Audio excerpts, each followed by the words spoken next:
Tanner is on the verge of earning his bachelor's degree from the University of Minnesota with a major in physics and a minor in math. He's currently maintaining a 3.78 grade point average and is participating in undergraduate research while also tutoring classmates. Elliot's mom says he started reading and doing math by age 3, and following a few years of homeschooling and a high school curriculum that took him 2 years to complete, he began taking college classes when he was 9. Tanner wants to be a high-energy theoretical physicist and ultimately a professor of physics at the university. Rhonda Rockstra reporting. It's 5 more years for French President Emmanuel Macron winning a second term in office. He defeated firebrand populist Marine Le Pen in the weekend runoff in France. And again on Wall Street, the Dow down 410 points. More on these stories, townhall.com.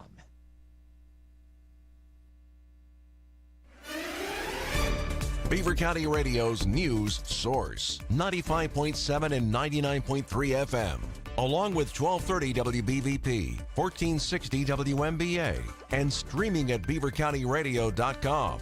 Here's Frank Sparks. Hey, good morning. Your Beaver County Radio weather forecast for today is calling for a chance of afternoon showers and thunderstorms. There is a hazardous weather outlook that will be in place for this evening, and some thunderstorms may result in isolated incidents of damaging wind and or large hail. So keep an eye on the sky if you do have outdoor plans today. High is going to be 83 degrees. We'll have a complete Beaver County Radio weather forecast coming up for you right after we have this look at news. More than 2 years after he started working on it, Governor Tom Wolf is set to enact the centerpiece of his plan to fight climate change. It'll make Pennsylvania the first major fossil fuel state to adopt a carbon pricing policy, but it might be a short-lived victory. One lawsuit is already challenging the governor's regulation, and the term-limited Democratic governor might be replaced in 8 months by a successor who opposes it. On Saturday, a legislative agency is set to publish the governor's carbon pricing rule on power plants. Mark Sibist of the New York-based Natural Resources Defense Council says it's the farthest-reaching step being taken in Pennsylvania to fight climate change. Pennsylvania State Police in Beaver reporting that a 66-year-old Independence Township woman allegedly had $5,500 stolen from her bank account by a known individual on or around April the 14th. No other information was available as troopers are continuing to investigate. Pennsylvania State Police in Gibsonia reporting that a one-vehicle accident occurred on the Pennsylvania Turnpike in Cranberry Township, Butler County last week on Tuesday, April the 18th, around 10:30 a.m. Troopers reported upon arriving and investigating that it was found out that 71-year-old Kathleen Miller of New Kensington was traveling westbound on the turnpike when she looked up at the Exit 28 sign and struck the impact attenuator with the front of the 2019 Nissan Rogue that she was driving. After striking the attenuator, her vehicle came to a final resting position facing east in the right-hand lane 50 feet from where the impact occurred. Miller wasn't injured in the accident, but was given a written warning for not driving a vehicle on roadways laned for traffic properly.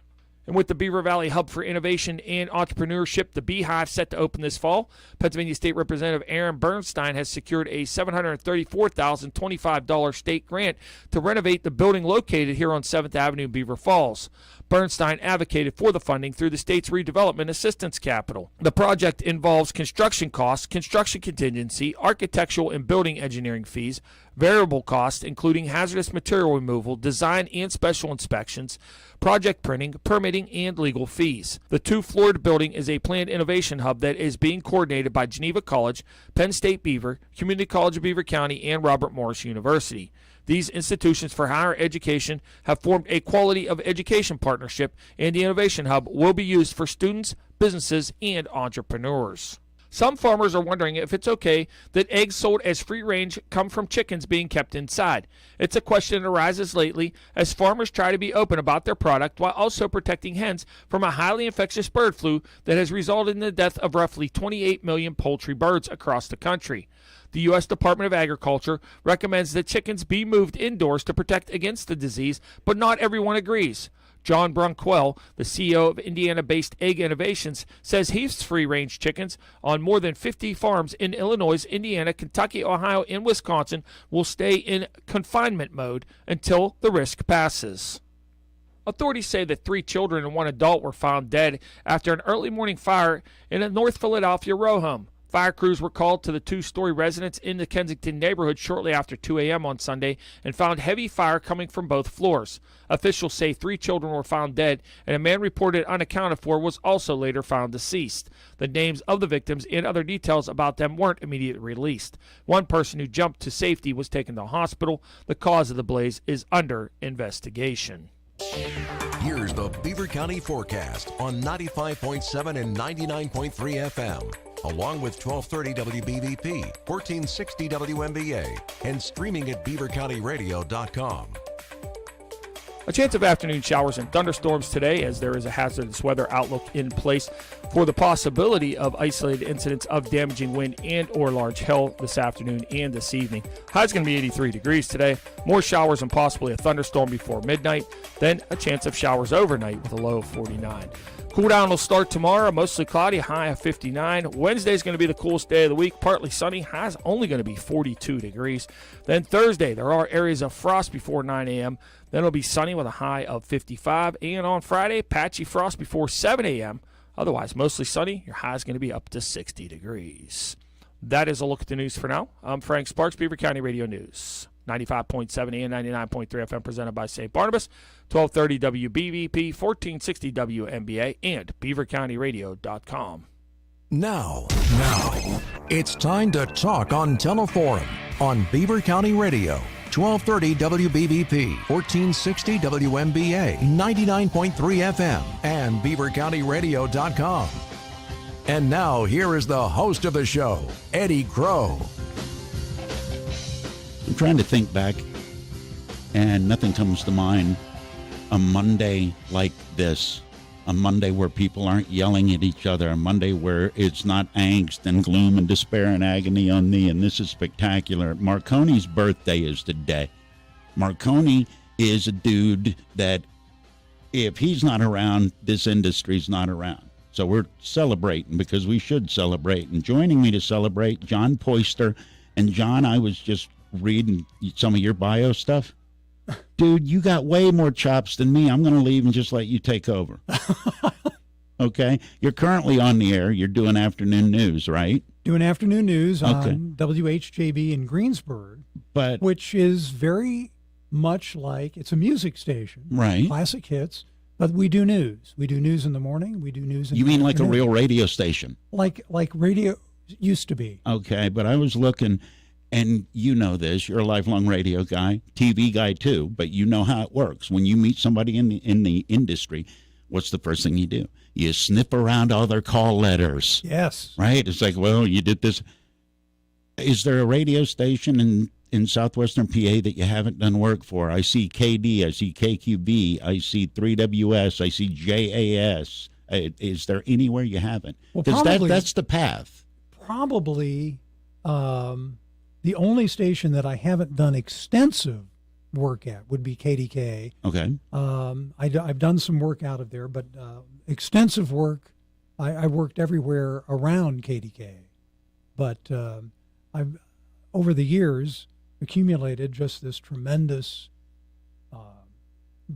I guess you'd call it a collection of knowledge of how these stations got started and how they operate. We were talking off the air. I did not grow up here. I came here sight unseen, and I had no idea. When I got here, I was like, oh, this is the place where that one radio station from my school book. Yes. Talking about Katie. I recognize that. Do you think people realize the rich history? I know they have great pride, but do you think they know the full history to justify that pride of Western PA? TV and radio, really. I think there is. I think there's a realization that it actually did start here.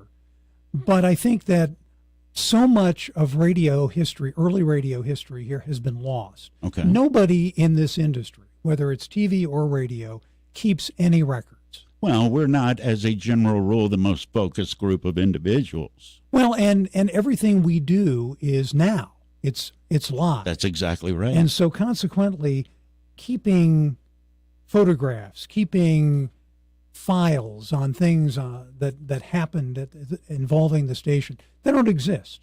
Or if they do, they were thrown out.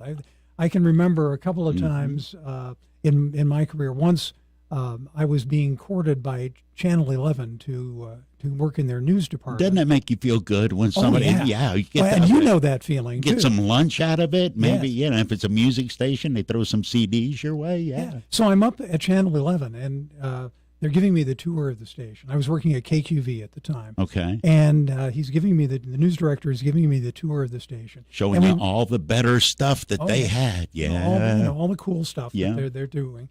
And so we walk out into a reception area, and there is this gigantic and a pile, and it's probably 3 or 4 feet high, of bound copies of TV Guide, 3-month copies of TV Guide in bound editions that they had given Channel 11 for participating in advertising in TV Guide. For playing nice. Going back to when Channel 11 signed on the air in September of 1957. And I'm looking at this pile, and I'm going, oh my gosh, look at this. This is the history of Channel 11 right here. In front of Everything me. they ever did. Yeah. And I said, what's going on here? And he said, we're getting rid of this stuff. It's taking up space, and we've got to expand the newsroom, or we've got to expand the sales offices. So we're just throwing it away. And so I go, could I have a couple of these books?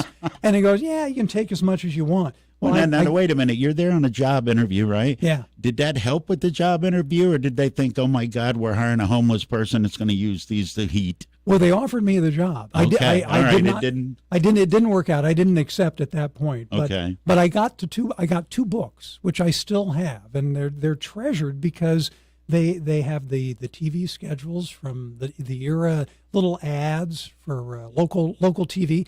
Yeah. And when you think about it, local TV, much like local radio, has pretty much vanished. Yeah.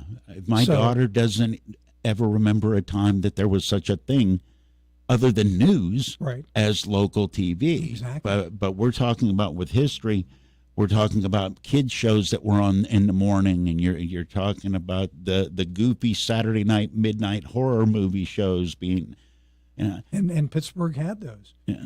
But the start was actually in radio, and when you go back to the dawn of radio, you have to start with KDKA, which was begun as kind of an experiment by a guy by the name of Frank Conrad, working in a room over his garage in Forest Hills, PA, and he would once in a while tinker around and ask people if you can hear my voice, send me a postcard, and we'll see how far. So this he was just he's talking into, I guess, a microphone. Right. Kind of. They used a lot of telephone equipment back then because that was the only stuff available. Right. You couldn't go to Best Buy and buy stuff. You were working with stuff that you were literally putting together, like this radio we have over here. This that Mark Peterson's. All right, we're going to have to go. You're going to have to go Janice Pennington spokesmodel and hold that up for the camera. Well, that looks like a nice home unit, doesn't it? It does, and this is a crystal radio, and basically it used a crystal to power it. Okay. And then you had this little set of headphones, very heavy set of headphones. Yeah, and there was no speaker system. If you wanted to hear it, you wore those. And it was very faint, and it sounded like this. And it was very, very faint, and you had to really tune it. You can tune it a little bit and put it together. Gradually, right, radio, as you would imagine, as more of these people were experimenting with it, there was a lot of research being done on how to make radio louder besides increasing the wattage of the radio stations. And they developed what were called super heterodyne radio sets, which found a way to concentrate the signal to make it louder to people listening. What is heterodyne? That's a type of magnet, isn't it? Yes. Okay. Yeah, all right. Because I've seen that word on headphones. Essentially, it was a way to tune the radio more efficiently to make it sound louder to people who were listening on their headphones. And then gradually, as they developed vacuum tubes and amplification, then by say 1924, 25, the radios had actual speakers so that you could listen to them. This particular radio, only one person could listen to it at a time. And be about 6 inches from it wearing the headphones. Yeah. When did it happen that radio went from one guy playing with it above his garage to people recognizing the potential for it, because you hear about the Titanic Morse code story. Mm-hmm. There was a storm here in Beaver County in 1950 that shut down everything, and people Big got snowstorm. trapped here. Right, Thanksgiving snowstorm. There's always some sort of catastrophe that makes people realize it. Was there a catastrophe, or was it the the Orson Welles thing? Now, I think really what it was the Westinghouse Electric Company Mm-hmm. very early on realized that there was a great deal of potential in radio. And so Frank Conrad, being an employee of Westinghouse, was somebody that they consulted. And for the November 2nd, 1920 Harding-Cox election. That's right, the election results. That was the story that was in my textbook. Right, and that was the start of essentially what we would call commercial broadcasting. KDK was given the first commercial license by the Federal Radio Commission, and on November 2nd, they started broadcasting the election returns courtesy of a Pittsburgh newspaper. Okay. And broadcast them, and it was quite an event. People were listening pretty much throughout the eastern part of the country, even though KDK did not have 50,000 watts back then. But there was no other interference. Right. No other signals to try and dial by. So they had quite a wide listening audience. Now, there's one other station in town that traces its development back to pre-1920, and that's KQV. Right. KQV started as an experimental radio station owned by the Doubleday Hill Electric Company, which sold radio equipment. They sold headphones. Oh, that works out. Yeah. And they thought, well, we'll experiment with this a little bit and see if people want to come in and buy little doodads for their and make their own radios, because many of these were kits. Yeah, you would put together. You couldn't go to a store and say, I want a radio. No. Maybe would have a kit. And so KQV began on the air in 1919, doing kind of regular experimental broadcasts. But these explain to people, an experimental broadcast at that point would be something that you'd be on the air for maybe an hour. Okay. And just see, who you just show up. Yeah, who out there is listening. Frank Conrad would play phonograph records when he was experimenting before KDK actually went on the air. Was there any way to actually put that as a line in and play it, or you were just sticking the crappy mic over the top of the? Right. Okay. You drag the microphone over to the Victrola. Right. And you'd play a record, and then you'd say, that was Vincent Lopez and his orchestra. And so that was the first. That one. This is DJ. Exactly. That was This Is click. So KDK, of course, goes on in November of 1920. Okay. And in January of 1921, KQV got the second, for Pittsburgh, the second commercial license. There were other commercial stations on the air by that time, but KQV can officially trace its lineage back to January of 1921. And then we took off from there. 1922 was a pivotal year in broadcasting in Pittsburgh.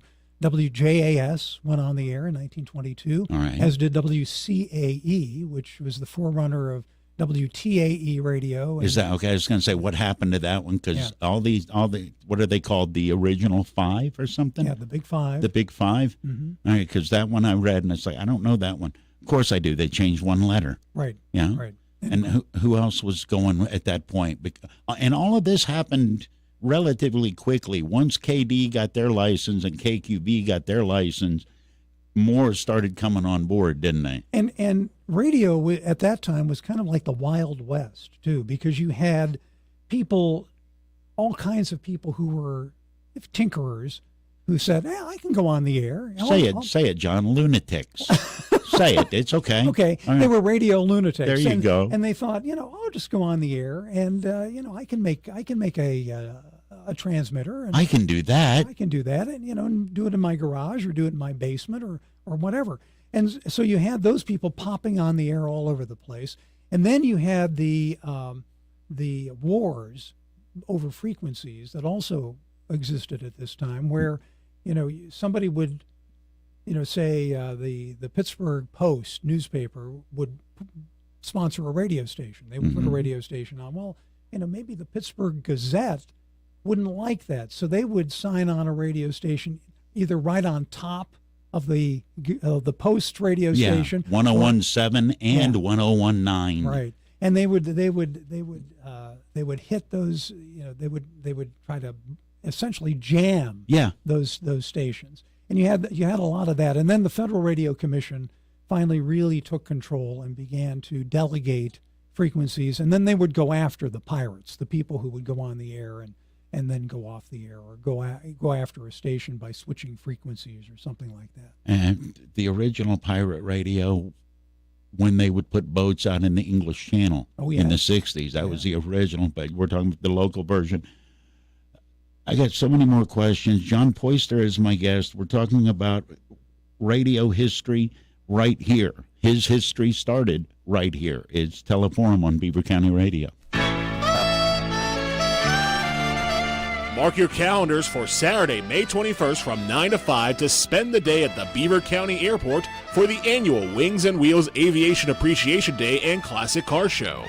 Air Heritage Museum, in partnership with Beaver County Radio and the Community College of Beaver County, invite you to spend the day enjoying historical airplanes, classic cars, delicious foods, and homemade baked goods. Local businesses have joined ranks to sponsor the Wings and Wheels event at the Colonel level. The Health Hut Stores, Bethany DeLuca with State Farm Insurance, Tri-County McDonald's in Chippewa, Sherwin-Williams, the Pittsburgh Institute of Aeronautics, Rochester Machine Corporation, and Moon Township Ford. Also, a special thank you to St. Barnabas Health System for their broadcast coverage. Do not miss the spectacular Wings and Wheels event at the Beaver County Airport on Saturday, May 21st from 9 till 5. The best of Beaver County is easy to discover. It's right here on your radio. Tune in Beaver County Radio or watch the best of Beaver County live on Facebook or YouTube video this and every Thursday from 11 to 11:30. The program is made possible by St. Barnabas. For over 3 years now, the show has been dedicated to shining light on the great things going on right here in your neighborhood and the people that are making it happen. This Thursday, enjoy conversation and insight from an intriguing lineup of guests who are creating excitement and having an impact right here in Beaver County. Your friends and neighbors at St. Barnabas are pleased to support the best of Beaver County. The radio broadcast will also be replayed each week from 11:30 to noon on Sundays on Beaver County Radio. Archived Best of Beaver County videos can be viewed on the WBVP WMBA Facebook page. It's your chance to encounter the best of Beaver County with host Mike Romai this Thursday starting at 11. For more information, visit beavercountyradio.com. It's time to walk to cure arthritis. The Arthritis Foundation's walk is back in person nationwide. They're raising awareness and funds to support the nearly 60 million Americans who battle chronic arthritis pain, including 300,000 kids. That's who this fundraiser is fighting for. Money raised makes it possible to offer life-changing solutions and ways for the arthritis community to connect with each other. Donations support tools that help arthritis patients manage their pain, advocacy efforts for new laws that make health care more accessible, and research and science to discover better treatments and ultimately a cure. Thanks to this Arthritis Foundation event, people with arthritis can live a fuller life in less pain. Sign up today and connect with others at this family event. Register at walktocurearthritis.org and help rock the walk. You can catch all the action of Pittsburgh Penguins hockey right here on Beaver County Radio. Slides in left side, Crosby across Russ, backdoor feed, they score! It's poked in by Jake Gensel at the far post, and it's a PPG for PGH. 2-1 the score. Pittsburgh Penguins hockey on Beaver County Radio is brought to you by Moon Township Ford, St. Barnabas, Friendly Federal Credit Union, and the Beaver Falls Municipal Authority. Of course, the general comment here on the street is that if the Japanese really did this a purpose, they are pretty foolish, and yet if they did it on purpose, they have certainly got guts. That's the way the American people on this coast are taking it. We'll wait and see what happens now, and particularly watch for a declaration from Mr. Nomura in Washington. Thank you. You're listening to a clip of KDKA Radio back on December the 7th of 1941, talking about if Japan did it on purpose when they bombed Pearl Harbor. You're listening to Marconi Day here on Beaver County Radio 95.7, 99.3, 1230 WBVP, 1460 WMBA, and beavercountyradio.com.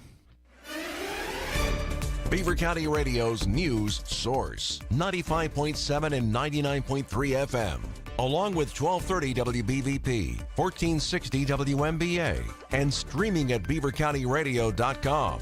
Here's Frank Sparks. Hey, good morning. Your Beaver County Radio weather forecast for today is calling for a chance of afternoon showers and thunderstorms. There is a hazardous weather outlook that will be in place for this evening, and some thunderstorms may result in isolated incidents of damaging wind and or large hail. So keep an eye on the sky if you do have outdoor plans today. High is going to be 83 degrees. We'll have a complete Beaver County Radio weather forecast coming up for you right after we have this look at news. Former President Donald Trump's late endorsements in the hyper-competitive Republican Senate primaries in Ohio and Pennsylvania have unlocked a flood of support for his chosen candidates. But some Republicans believe the former president has betrayed his core supporters by backing author J.D. Vance in Ohio and TV's Dr. Mehmet Oz here in Pennsylvania. Both candidates have been criticized as insufficiently committed to the former president and his America First agenda. A major conservative group aligned with a Vance rival called for a boycott of the former president's Saturday night rally in Delaware, Ohio. The former president told those at the rally that Vance has the best chance to win in November. PennDOT is announcing single-lane restrictions on Route 65, Ohio River Boulevard in Sewickley and Glenville boroughs that will occur today through Friday, weather permitting. Single-lane restrictions will occur in both directions between Chestnut Street in Sewickley Borough and the Neville Island Bridge in Glenville Borough daily from 9 a.m. to 3 p.m. Additionally, single-lane restrictions will occur in both directions of Route 65 from 7 p.m. to 5 p.m. on Thursday and Friday. Crews will conduct concrete core work, joint cleaning and sealing, and roadway pavement marking installation. A man is being charged with assaulting several police officers while they were trying to arrest him. Michael Ferrier of Gibsonia is alleged to have violated a protection from abuse order. Officers were attempting to arrest him outside of a home on Shawnee Court in Hampton Township. Officers say that Ferrier attacked 3 officers as they were taking him into custody. Orrin G. Hatch, who became the longest-serving Republican senator in history, who was a fixture in Utah politics for more than 4 decades, died Saturday at the age of 88. His death was announced in a statement from his foundation, which did not specify a cause. A staunch conservative on economic and social issues, he also teamed with Democrats several times during his long career on issues ranging from stem cell research to rights for people with disabilities to expanding children's health insurance. He also championed GOP issues like abortion limits and helped shape the U.S. Supreme Court. He retired in 2019 and was replaced by Republican Senator Mitt Romney. COVID-19 vaccines still offer strong protection against severe illness and death, but Moderna and Pfizer are testing combination shots as a possible new kind of booster.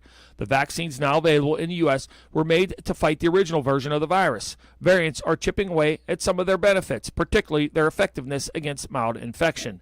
The newer vaccine versions being tested are mixes, the original vaccine plus protection against the super contagious Omicron mutant. Other companies are pursuing nasal vaccines that might one day better prevent milder infections.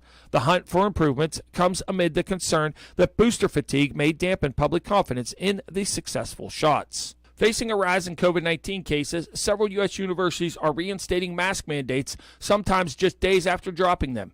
Mandates were shed widely in the wake of spring break as case numbers dropped following a winter surge fueled by the Omicron variant.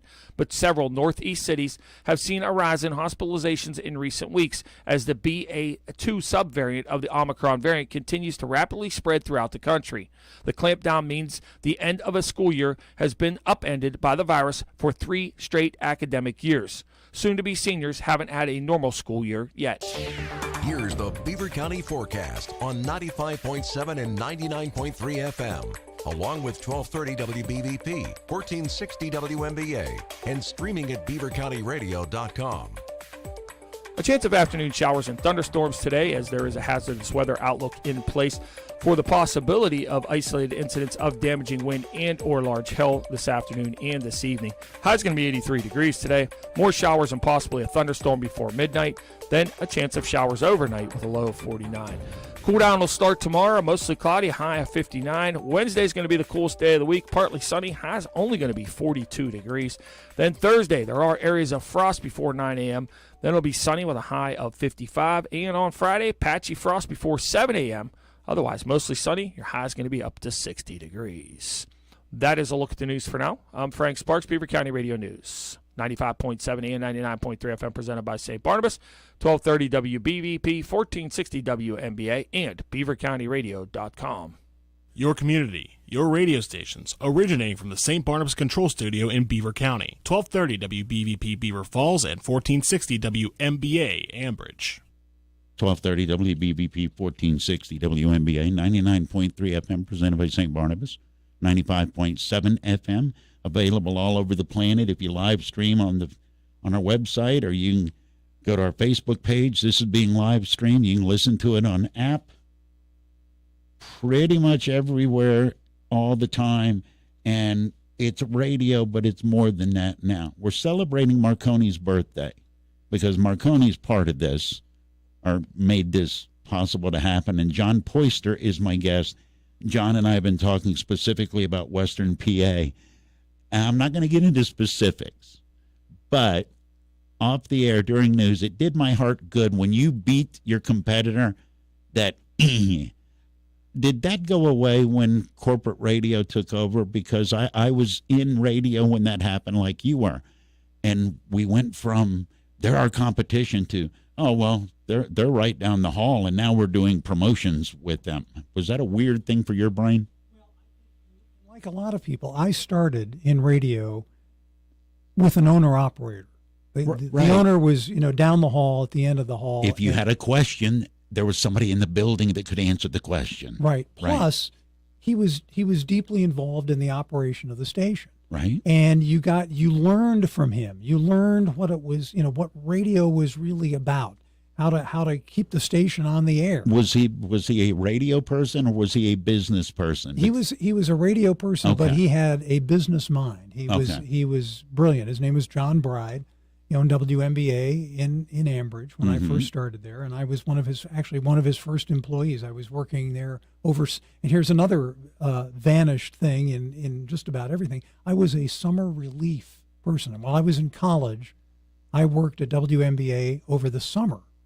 What is it? Wait, is this when the regular DJs went to rehab for the summer, or what happened? Well, they gave them vacations. They had vacations. So you were the swing guy. I was the swing guy. Okay. Plus, they had me do some other stuff. I worked weekends and some of the other shifts that nobody else wanted to work. Exactly. But I was more than happy to do it. I mean, I would have worked 8 days a week and I was working 7 days a week at the time. And now, when you look back, you do now realize that they knew that, and they were gonna ride you till you dropped. And more than happy, but I was more than happy to be ridden hard and put away wet. It was what I had dreamed of all my life. So working for an owner operator was terrific. Working for the Hearst Corporation, which owned WTAE and AM and FM and TV.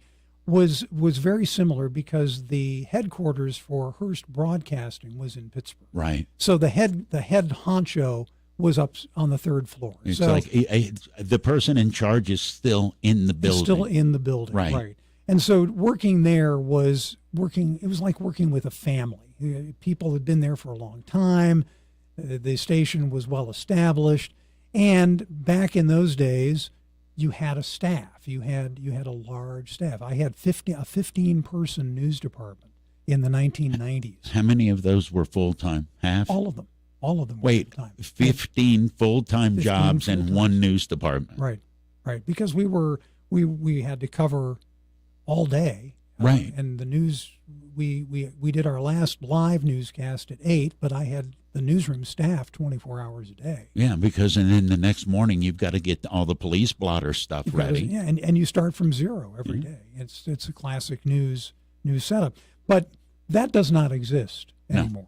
No. And so in many ways we're poorer for that. But that's partly because now radio stations, this is a radio station. WBVP is a radio station. It is a physical entity that exists to serve Beaver County. You walk in, there are microphones here, Yes. and there's equipment, and you can actually go on the air from this location. But you have radio stations that are merely labels. They are merely formatic labels owned by a station aggregator that owns stations all over the country. And as you mentioned in your previous hour, they just become labels. They are not radio stations designed to serve the community in the way that I was brought up to believe that radio stations should serve. I'm going to play devil's advocate here and play corporate. We don't need to serve the communities as much as we used to, because the information's available on social media. They can get it themselves. And they're absolutely correct. Yeah? They're absolutely correct. Radio has survived because of its ability to change with the times. The radio stations that signed on the air in the early 1920s in Pittsburgh, KDK, KQV, WJAS, the Big WWSW, Five. and WCAE, those stations could not possibly exist now if they didn't change. And each one of these stations adapted to the changes in the way that people listen to radio and in the way people use radio. And in for example, in the 1930s and into the 1940s, being a network affiliate, NBC, the NBC Red Network, the NBC Blue Network, Right. CBS, Mutual, that was a big thing for a station because most of their most popular programming hours were courtesy of the networks. The DuPont Network presents this band. Right. And exactly. And so back in the 1930s, for example, WCAE was a charter affiliate with the NBC radio network, and when it went on in 1926. And consequently, they grew at a faster rate because they had NBC's power to bring in big-time programming on the air. And again, radio changed. It changed from being, bringing in your neighbor because she could sing soprano, or bringing in a jug band because they were playing down the street, or putting the microphone up to a phonograph to play records. Radio changed, and the expectations of listeners also changed at that time. They wanted to hear the big band that's playing at the Glen Island Casino, the Glenn Miller Band. Yeah. Or they wanted to hear, Jack Benny and Fred Allen and those top comedians, Bob Hope. And no local station could do that on their own. They had to be part of a network. And NBC, David Sarnoff, realized that very early on and developed NBC with the star syndrome. They wanted stars, the biggest stars from music, the biggest stars from comedy, the biggest stars from movies, all appeared on NBC. And then later CBS, when CBS started. Do you see very much of the old school still being done? Because if I'm in the Deep South, I'll run up on it every once in a while, and it will be the local guys showing up and playing on a Saturday night, and the live music is coming from the guy that works at the garage, like a hoedown kind of show. There are a few of those that exist, but I can't think of any up in Pennsylvania. Right. There used to be WWVA in Wheeling, used to do the West Virginia Barn Dance on Saturday night. 50,000 watts, you could hear it over half the country. It was West Virginia's WSB. It was the Grand Ole Opry. It was their version of the Grand Ole Opry, and it was local people coming in. Correct. Like a Prairie Home Companion. Well, what Prairie Home Companion was designed after. Are we ever going to slow down enough to have the attention span to be able, as a society, to appreciate that kind of programming anymore? It's I can't say that. I don't know, because we don't know what's next. Right. And I tell people that when people say, well, John, why are you still in radio? You're still doing community news on a local radio station. That's the tone of my parents. Why are you still doing this? But I love it. And I can do it. It's I can actually the way radio is set up now, I do my newscast from my living room in Sewickley. Okay. I live in Sewickley, and I'm 90 minutes away from where the radio station is in Greensburg. And so I can do the afternoon. Now, the morning news is all done, and the morning show is all done from the radio station in Greensburg, but I do the news in Sewickley in the afternoon. Do you feel like that takes away from that vibe of being in a building? Does. Yeah. It does, and I work really hard. I try to stay into contact with the people at the station, so Right. I kind of get the sense of the vibe of the station. Right. Because you need to have that contact in order to make it really work. The first thing that radio gives you is a sense of community. If it's done right, you feel like you connect with the community. That's one of the reasons I came here. The idea of, hey, who's in charge? Oh, they're in the building? Cool. This show, Teleforum, Right. has a heritage. Oh, no, I had it explained to me. I knew a little bit about it, but it goes way back. It was one of the very first telephone talk shows broadcast in the Pittsburgh area. And it's probably, I don't know, Mark Peterson might know, but it's this is probably the longest running single talk show on Western Pennsylvania, maybe in Pennsylvania. I can't imagine of any other show that goes all the way back to the 48. Well, Teleforum probably started in the 1960s, in the early 1960s. Chuck Wilson moved into Teleforum, and I think there was a feeling at the time, because for a long time you could not put phone calls on the air. You could not talk directly to people on the air. Explain to people why, because there was a technical reason, but there was also a legal reason. Well, there's a legal reason. Pennsylvania has a very strong wiretap law.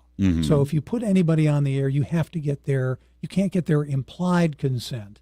You have to get their direct consent. So if you put somebody on the air, you have to say, John Poister, you're giving me your permission to put my voice on your radio station. The other thing was that for a long time, to put a phone call on the air, you had to put a tone so that the person on the other end could hear, so they knew that they were being recorded. You'd hear a little bing, yeah. And we used to call them beepers. When in the early days when we would do an interview with somebody over the phone for a newscast, we'd say, "I'm going to go do a beeper," and you'd hook up your telephone and you'd flip a switch and you'd hear a little ping every 15 seconds or so, and that would allow you to record. And of course, the person on the other end heard, and they knew when the ping was on that they were being recorded. John Poister is my guest. We're talking about the history of Beaver County radio, the history of Western PA radio, the history of radio, and this is all because it's Marconi's birthday. Show some respect. It's 7 o'clock in New York, time for NBC to bring you its regular Sunday roundup of news. Tonight you are to hear from Athens, Greece, Ankara, Turkey, London, Berlin, Rome, and Vichy. First to the Balkans. Go ahead, Athens. In Washington, Senate leaders were preparing today for an emergency session tomorrow in anticipation of a message from President Roosevelt asking for a declaration of war against Japan. Thanks for tuning in to Marconi Day here on Beaver County Radio.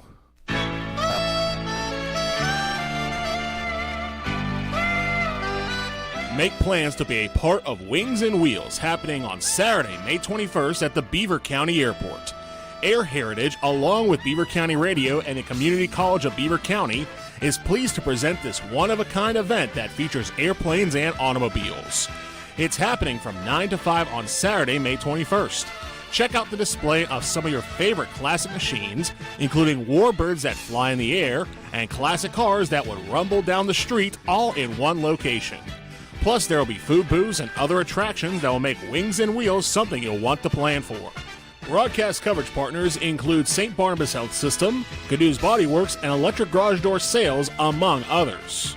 It's time to take off, literally, to Wings and Wheels, happening Saturday, May 21st at the Beaver County Airport in Chippewa. It's time to walk to cure arthritis. The Arthritis Foundation's walk is back in person nationwide. They're raising awareness and funds to support the nearly 60 million Americans who battle chronic arthritis pain, including 300,000 kids. That's who this fundraiser is fighting for. Money raised makes it possible to offer life-changing solutions and ways for the arthritis community to connect with each other. Donations support tools that help arthritis patients manage their pain, advocacy efforts for new laws that make health care more accessible, and research and science to discover better treatments and ultimately a cure. Thanks to this Arthritis Foundation event, people with arthritis can live a fuller life in less pain. Sign up today and connect with others at this family event. Register at walktocurearthritis.org and help rock the walk. Hey, it's the Beaver Valley Community Concert Association proudly announcing its remaining 2021-2022 season. Show number 5, Sons of Serendip, Thursday, April 28th, 2022 at 7:30 p.m. Sons of Serendip create beautiful music through the use of harp, piano, cello, and voice.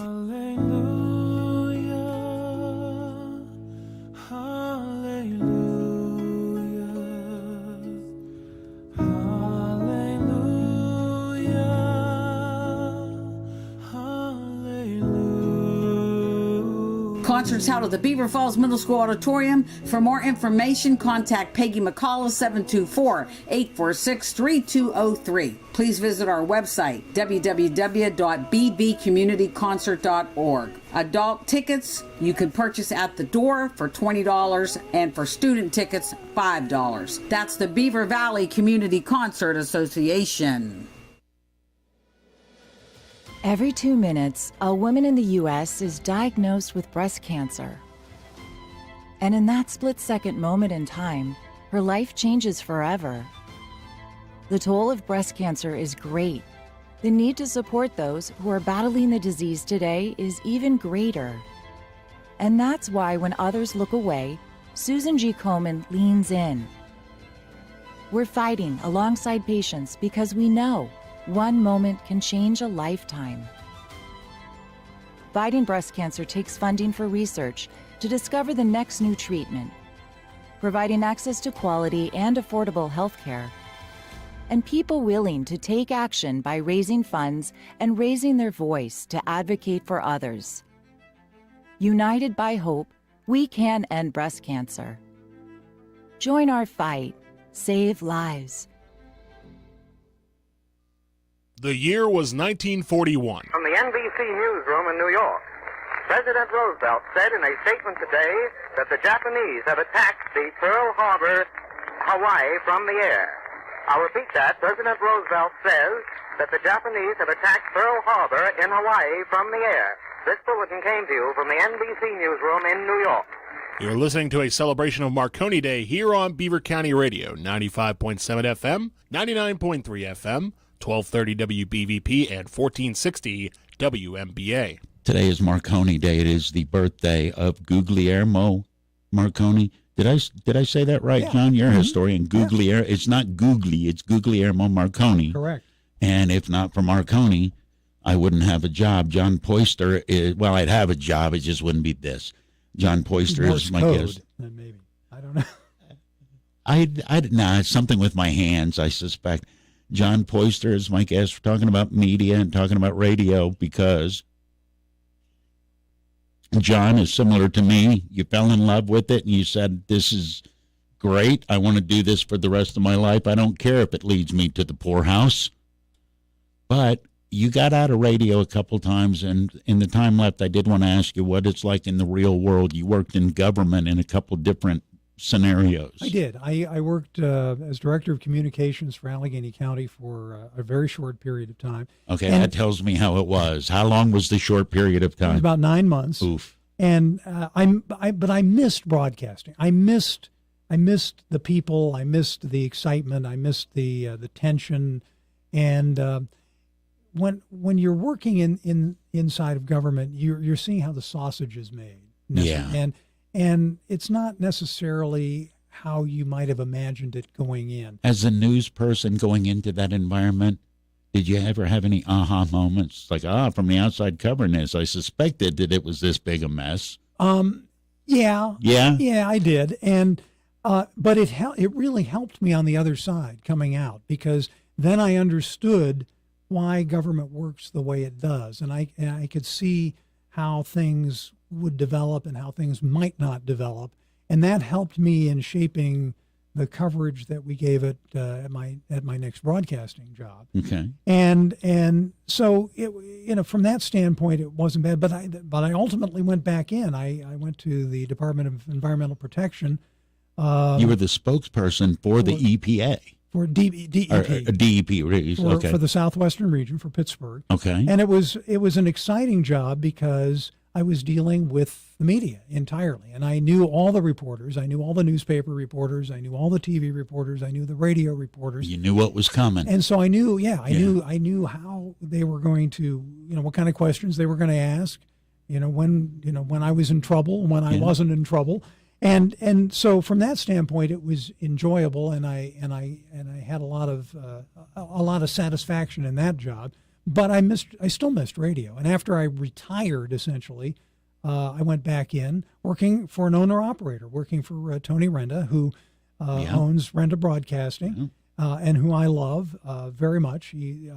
I worked for him over the period of my career 3 times, and each time enjoyed it immensely. Yeah. And you go back to the idea of working for an owner-operator and how fulfilling that is as an employee, because you are getting you're getting direct feedback. If if you're not doing the job, he's telling you you're not doing the job. Yeah. If you're doing the job, you get maybe a little pat on the back. No news is good news. Yes. If you don't hear from the boss upstairs, exactly, everything's fine. Mm-hmm. What would you have done if you didn't find radio? Because you seem detail oriented, and that played perfectly to be a news director and to be able to juggle 18, 19 things at once. That's great. What would you have done otherwise? I think I would have either worked in a supermarket, because I had an after-school job at a supermarket when I was in high school. Okay. Or my uncle owned a Pepsi-Cola bottling plant in Burlington, Iowa. And I worked there when I was a little kid. I found ways to work in the bottling plant because I loved, and there's nothing better, by the way, than pulling a ice-cold Pepsi off the line as it's going down the line to be packed into the cartons and drinking it. It tastes absolutely tremendous. But at any rate, which was a side benefit of working in the bottling plant. And I've often thought if I hadn't had radio or TV, I would have gone back to Burlington and worked in the bottling plant. So, in short, radio kept you from having to live in Iowa. Yes. Although I liked living in Iowa. All the free soda, Yeah. I mean, it was fun, but the summers were unbearable, very hot and humid, and you'd go outside and have to take a shower. Yeah. In a 45 minutes. Will you come back and join us some other time? I would love to. Okay. I would love to. This was great. Because I've got another 2 or 3 hours worth of questions, and I hopefully I have maybe 15 minutes of answers. Yeah, but the beauty of that is if you use bumper music on either side of it, that 15 minutes just turned into 30. I do want to show one thing here. This is a little artifact that I got. This is a radio broadcasting list of all the stations that were on the air in 1924. People would rather see this than my ugly mug. And it was published by WCAE Radio and the Pittsburgh Press newspaper. Mm-hmm. And they list every radio station that was on the air. And there were quite a few familiar call letters that you'd see as you go through there, including KDK and KYW and WBZ in Boston, WGN in Chicago, all the big stations that survived, but quite a few small stations that were up, broadcast for a few years, and then vanished forever. All right, I'm going to pretend I forget to give this back to John. John Poister's been my guest. It's Teleforum. It's Marconi Day. Flu season is here, and this year it's more important than ever to take care of your health. An annual flu shot remains your best protection against the flu. What's more, according to United Healthcare, the cost of a flu shot is often covered by your health plan. That's the case whether you buy insurance on your own or instead get it through either your employer, Medicare, or a state Medicaid program. Check with your health insurer today and make an appointment by calling your physician or by visiting a local pharmacy or convenience care clinic. It's also a good time for you and your family to get caught up with any routine or recommended vaccinations, including a COVID-19 vaccination. This fall, take the time to make your health a priority. To learn more, including where to find nearby flu shot clinics, visit cdc.gov/flu. That's cdc.gov/flu. A message from United Healthcare. As in all human conflict, adults fight and children suffer. Today, 7.5 million children in Ukraine need to find water and shelter. They need safety and school. They need a place to sleep and comfort in the dark. Show them the world cares. Support UNICEF. On the ground in Ukraine, we won't stop until every child is safe. UNICEFUSA.org/Ukraine crisis. 74 years into this, and we're still making waves, figuratively in your community, and literally in the air. Check out the newest member of the Beaver County radio family, the all-new 95.7 FM, presented by St. Barnabas, along with 99.3 FM, 1230 WBVP and 1460 WMBA. Beaver County Radio, 95.7 and 99.3 FM, along with 1230 WBVP and 1460 WMBA. You're listening to 95.7 FM, 99.3 FM, presented by St. Barnabas, in addition to 1230 WBVP Beaver Falls and 1460 WMBA Ambridge. News this hour from townhall.com. I'm Rich Thomason. Russia unleashing a string of attacks targeting crucial infrastructure across Ukraine. Whilst the heaviest fighting in recent days has concentrated around Ukraine's eastern front, the attack struck far behind the front line of that offensive. Ukrainian railway authorities said 5 railway facilities in central and western Ukraine were hit, including a missile attack near the western city of Lviv. Russia's defense ministry confirmed that the Russian military also destroyed an oil refinery in Kremenchuk in central Ukraine, along with fuel depots there. The ministry also confirmed that a total of 56 Ukrainian targets were destroyed overnight. I'm Karen Chamas. And Secretary of State Blinken, Defense Secretary Austin have met with Ukraine's president in Kiev. Austin stressing that the U.S. does stand with Ukraine. They need long-range fires. You've heard them express a need for tanks. And we are doing everything that we can to get them the types of support, the types of artillery and munitions that will be effective in this stage of the fight. The U.S. approving $165 million worth of ammo sales to Ukraine, along with more than $300 million in foreign military financing. The place, Paris. The cheers for French President Emmanuel Macron. He has won a second 5-year term, defeating challenger Marine Le Pen in the weekend runoff. One of the wildfires burning across more than a dozen Nebraska counties has proven deadly. A 66-year-old man, he was a retired fire chief, has been killed. More than a dozen firefighters injured. New Mexico also dealing with multiple wildfires. Watching Wall Street, the Dow down 418 points. The NASDAQ is off 37. More on these stories, townhall.com. Seems like just yesterday when I captured my son's first steps or when we recorded his soccer games on VHS tapes. Those moments are gone. But the old home movies and pictures don't need to be. That's why my son created Legacy Box. That's right, Mom. Over 1 million families have used Legacy Box to digitally preserve their old home movies and photos. Simply fill Legacy Box with your old camcorder tapes, film, and photos. They will professionally digitize and send them back on DVDs, thumb drive, or the cloud. With Mother's Day around the corner, it's the perfect time to get your Legacy Box and save your family's history. After all, few things are as important as protecting your precious memories. Give your mom a Mother's Day present she'll never forget. Legacy Box is offering a 60% discount. Order yours today and take advantage of our best Mother's Day sale ever. Visit legacybox.com/lbox and for a limited time, get an incredible 60% off your order. That's legacybox.com/lbox for 60% off. legacybox.com/lbox.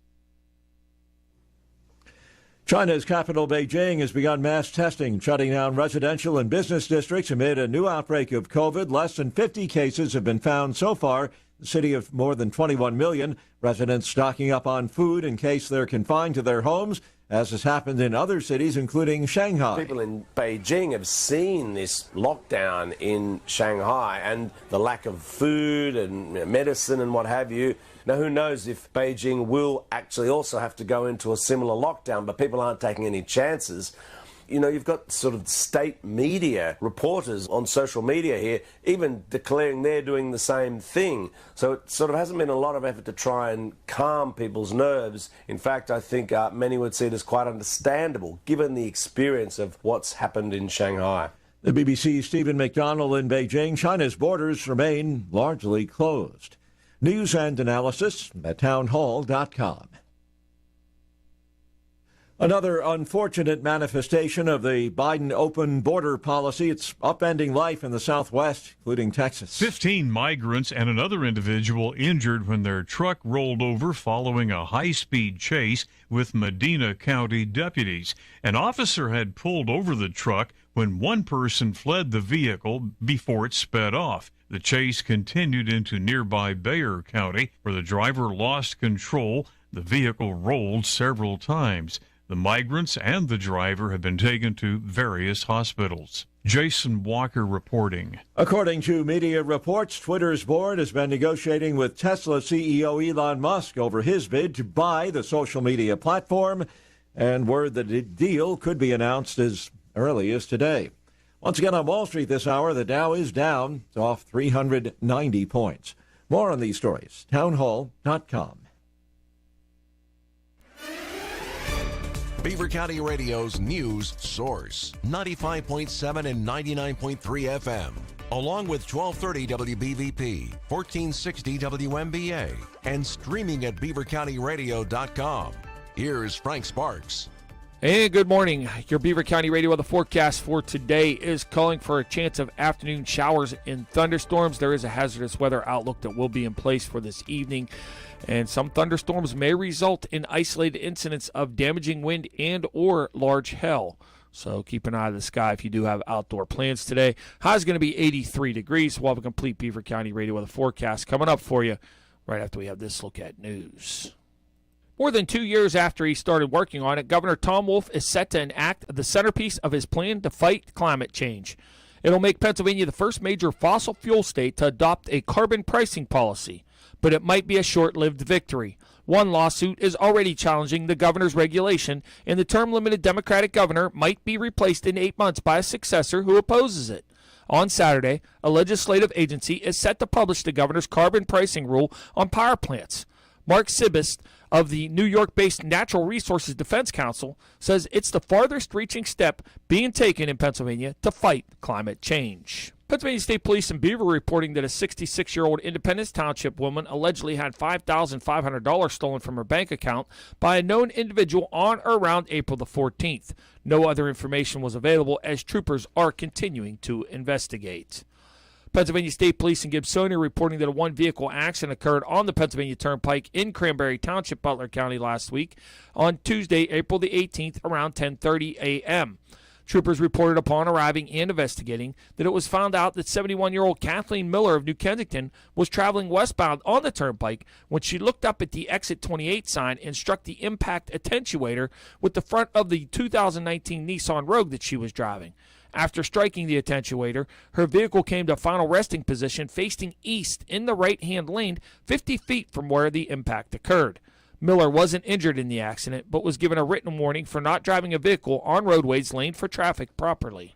And with the Beaver Valley Hub for Innovation and Entrepreneurship, the Beehive, set to open this fall, Pennsylvania State Representative Aaron Bernstein has secured a $734,025 state grant to renovate the building located here on 7th Avenue, Beaver Falls. Bernstein advocated for the funding through the state's redevelopment assistance capital. The project involves construction costs, construction contingency, architectural and building engineering fees, variable costs including hazardous material removal, design and special inspections, project printing, permitting, and legal fees. The two-floored building is a planned innovation hub that is being coordinated by Geneva College, Penn State Beaver, Community College of Beaver County, and Robert Morris University. These institutions for higher education have formed a quality of education partnership, and the Innovation Hub will be used for students, businesses, and entrepreneurs. Some farmers are wondering if it's okay that eggs sold as free range come from chickens being kept inside. It's a question that arises lately as farmers try to be open about their product while also protecting hens from a highly infectious bird flu that has resulted in the death of roughly 28 million poultry birds across the country. The U.S. Department of Agriculture recommends that chickens be moved indoors to protect against the disease, but not everyone agrees. John Brunquell, the CEO of Indiana-based Egg Innovations, says he's free-range chickens on more than 50 farms in Illinois, Indiana, Kentucky, Ohio, and Wisconsin will stay in confinement mode until the risk passes. Authorities say that 3 children and 1 adult were found dead after an early morning fire in a North Philadelphia row home. Fire crews were called to the 2-story residence in the Kensington neighborhood shortly after 2 a.m. on Sunday and found heavy fire coming from both floors. Officials say 3 children were found dead, and a man reported unaccounted for was also later found deceased. The names of the victims and other details about them weren't immediately released. One person who jumped to safety was taken to the hospital. The cause of the blaze is under investigation. Here's the Beaver County forecast on 95.7 and 99.3 FM. Along with 1230 WBVP, 1460 WMBA, and streaming at beavercountyradio.com. A chance of afternoon showers and thunderstorms today as there is a hazardous weather outlook in place for the possibility of isolated incidents of damaging wind and or large hail this afternoon and this evening. High is going to be 83 degrees today. More showers and possibly a thunderstorm before midnight. Then a chance of showers overnight with a low of 49. Cool down will start tomorrow, mostly cloudy, high of 59. Wednesday is going to be the coolest day of the week, partly sunny, high's only going to be 42 degrees. Then Thursday, there are areas of frost before 9 a.m. Then it'll be sunny with a high of 55. And on Friday, patchy frost before 7 a.m. Otherwise, mostly sunny. Your high is going to be up to 60 degrees. That is a look at the news for now. I'm Frank Sparks, Beaver County Radio News. 95.7 and 99.3 FM presented by St. Barnabas, 1230 WBVP, 1460 WMBA, and beavercountyradio.com. Now, it's time to talk on Teleforum on Beaver County Radio, 1230 WBVP, 1460 WMBA, 99.3 FM, and beavercountyradio.com. And now, here is the host of the show, Eddie Crow.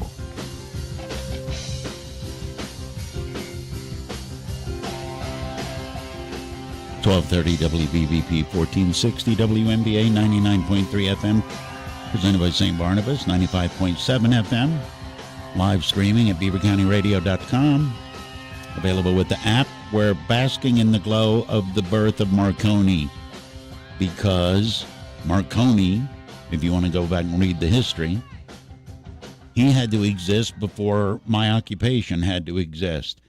This hour, it's a little bit different, and I'm going to be honest with you, I don't know much about what we're going to talk about. We're going to talk about radio, but we're going to talk about amateur radio, and we're going to talk to Rich Soltis and Tony Pavilonis from the Beaver Valley Amateur Radio Association.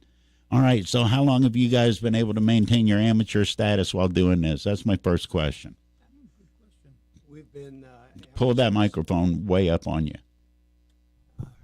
There you go. You ain't gonna break it. I've tried. You ain't gonna break it. Yeah. Is this any better? Yeah. Pull it up. Get on to you. Where? No. Let's do this. You take that one. Okay. You grab that one. Get it, and you can't get it too close. Pretend like you kissing up on it. We got disinfectant. We're okay. What's the difference between what I've been talking about and what you do? What is amateur radio? Explain it to me. Well, both of our organizations, yours and ours, Mm-hmm. have licenses. Okay. Only ours is individual. And like you have a license. Yes. Okay, Rich, you got one just to your name. To my name, Okay. for my station, and I'm assigned call signs by the FCC. What does that get you? Because I cannot imagine you just sign up and they make that easy. There's got to be a process to that. Oh, yeah. Well, you have a testing process that you have to go through. See, I'm out. What do they test you for? Well, over the years, it started out with essay questions, and you had to pass a Morse code examination. Okay. And you had to face a totally humorless FCC examiner who was not in the joking mood when you were sitting in before him to take the test. Well, no. And Rich and I both go back to the era when we had to go to the FCC office, the local FCC office for the district. And in the case of here, it would have been in Pittsburgh. Right. I was in the Chicago area at the time, so I had to go to downtown Chicago with my mom when I was 11 years old. I was going to say, Take my when was test. this? So you're 11 years old. You're headed down Lakeshore to take a government test. Exactly. I'll start with you first. Okay. Where did the interest come from that it was that passionate from an 11-year-old? We had a relative. I had a relative. Okay. I referred to him as my uncle, but he wasn't. I don't really know how we were related. He's But just anyway, some dude. he had a really great car. He had a Chrysler 300 that, Okay. in about 1958, and he had a pair of radios that were mounted in the passenger compartment, the Gonset twins. And when he would push the microphone button, he would have to step on the accelerator to get the generator to put up the voltage so that he could transmit. And 1958 was a magical time when the sunspot cycle was at its peak. And with a little bit of power, you could talk all over the world. And from his car parked in my driveway when I was 10 years old, 11 years old, we were talking from Chicago, we were talking to California, we were talking to New York, we were talking all over, and that set the hook for me. Who are you talking to? Other people sitting in their other uncles' cars? Well, other amateur radio operators. Okay. So other individuals that were, there's, right now in the United States, there's, what are we saying? We have 700,000. about 700,000 amateur radio operators in the United States. About 2.4 million amateur radio operators all over the world. And so you could talk to any and all of them if you wanted to. If there was enough time and enough space, you could do it. What is the conversation about? Is just, hey, what's up with you? It sounds like it's a very hometowny feel all over the world. Oh, absolutely. And it's something that binds everybody that, of course, you have your equipment, so you might talk about your equipment. What kind of radio do I have? What kind of admit antenna? it. You guys are radio geeks and you're gear geeks, aren't you? Yeah, so you got to talk Okay. about how high your antenna is off the ground. Sure, testosterone. So you got to do that, and then you go to the weather. You might talk about the weather. Okay. It's sunny here while it's snowing there, so you could always gloat over that. But there's another aspect too, and that is there's a website out there that's like a old-fashioned telephone book on steroids. Okay. All you have to do is enter your call sign into this site, and up will come your individual page. It starts out in the United States with information from the FCC, like your name, address, call sign. Okay. And the rest of it, though, is up to you. You can put pictures in there about your equipment or, more importantly, about your hobbies, about your interests, and what you like to do besides ham radio. So you find out the guy you're talking to is a car nut. He has about 10 hot rods that he works on the side, or he's a pilot, or he's a musician, or something like that. There's, it's not just about the radio. It's not just about antennas and all that, but, it really is open to just about everything. Although I would say there are some subjects that are kind of off limits. You don't want to get into politics. You don't want to get into religion. Well, that was my next question, because I see, and it's part of my job, and I know you guys are aware of it, social media does not make you think better of society. Mm-hmm. Right. Does the amateur radio, does everybody kind of recognize that and stay away from that? I think this is a relief from the Is it? from the rigors of society that always burden you with the worries of the world. This is a release and a relief at the same time. Is it something that connects up with the internet, or are we still talking old school sending signals in the air? We're sending signals in the air. We're transmitting a signal through an antenna, and it's moving through the ether, through the, dare I say, the magic of radio. Yeah. The fact that we're sending signals at all through the medium that.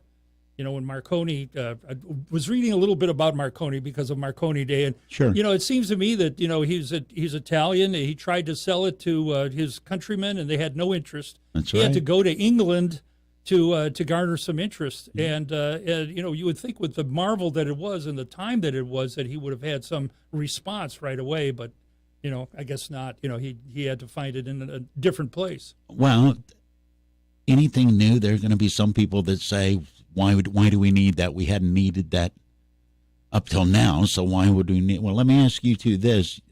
What kept you on the side that you are with the amateur ham rather than wanting to go do commercial radio station? I think I probably had an interest in that. I thought, I'd like to be a DJ or whatever, but right. I didn't really have a lot to talk about. I don't know. I guess You've not heard me. That's never stopped me. I was at a loss for things, and plus I had another. I was an airline pilot. Oh God, you had a grown-up job. Yeah, well, yeah, and so I had this interest in airplanes that probably preceded my interest in radio, and that's really what set the hook for me was airplanes first, and I got to talk a lot on the radio and the airplane right. when we were moving around the world and the country. But there was never a time. Okay. You made a joke, not having much to say. If you've got that much of an interest in it, was there not a time you said, "Man, I'm gonna go for it. I'm gonna go to the other side"? Or let me ask you this: do ham people look at commercial people as sellouts?